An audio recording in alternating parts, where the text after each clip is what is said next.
ఓంకార మంత్రమును శ్రద్ధతో భక్తితో జపము చేయుము ఓయి మనసా. ప్రణవ జపము చేత పాపరాశంతయు భస్మమైపోవును మనసా.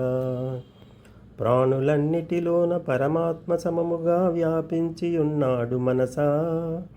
దైవ దృష్టిచ నీవు ఎల్ల ప్రాణుల యందు దయగల్గియుండుము మనసా. ప్రతి జీవి దేహంబు పరమాత్మ నివసించు స్థానమే యగును ఓ మనసా. సద్గుణాలను నట్టి పుష్పాలచే నీవు పూజించు ఆత్మను మనసా. భువిలోన జీవుని ధనకీర్తులెవ్వియూ రక్షించజాలవు మనసా. సత్యధర్మములు రెండు ఎల్లకాలములందు కడజేర్చు దీవుని మనసా.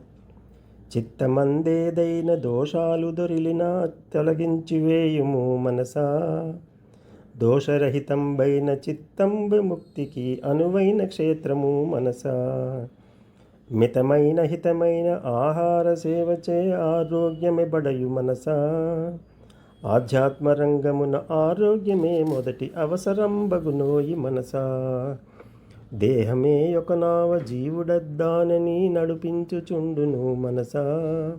నావ బాగున్నప్పుడే సంసార సాగరము దాటివేయుము ఓయి మనసా.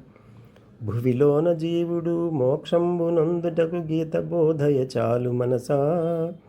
గీత తత్వము నిర్లక్షుణ్ణముగా తెలుసుకొని భవసాగరము దాటు మనసా. దాన ధర్మములు చేసి పేదలను రక్షించి పుణ్యమును బడయుము మనసా. పుణ్యమే ధనమని భావించి శీఘ్రముగా అద్దాని నార్జించు మనసా.